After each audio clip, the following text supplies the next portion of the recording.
Աստված ասել է իր խոսքում, որ վերջի ժամանակներում գիտությունը կզարգանա, վերջի ժամանակներում գիտությունը կաճի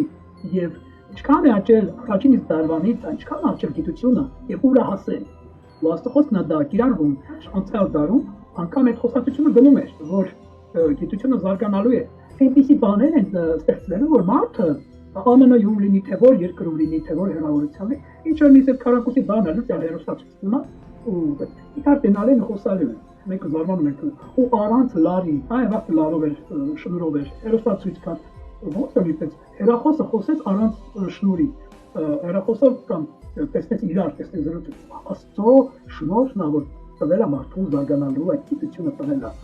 Ու այս վերջի 100 տարվա մեջ այնպիսի արագընթաց գիտություն վերապրեց երկիր մոլորակը,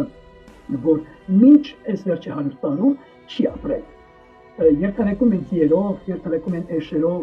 մի խոսքով գիտությունը այնքան չկար, բայց այդ գիտությունը վերջի ժամանակներում էր Աստված փոխել, որ իրականանա։ Եվ ստեղծվեցին ինչ հետանիվներ, ատոմներ, ստեցին ինքնաթիռեր, ուղղաթիռներ, ուկրուստներ, մի խոսքով քիչ զարգացավ, ստեցին մարդ անել բերել։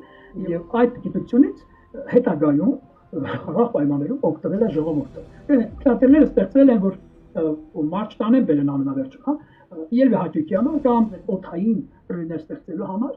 իտոգում մտածել են մարդը կարելի է տանել բերել։ Մեծացրել են ինքնաթիռը եւ տեղավորել են 20 հոգի, 30 հոգի, հետո 50-60 հոգի, մի խոսքով, սեր արդեն ծառայել կենցաղին։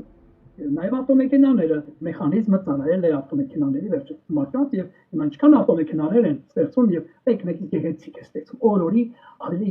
ճոխ տարբերակներով են ստեղծում։ Մարդկային գիտությունը, օկեան չկա մեջը, բայց դա մատերիալ է, որը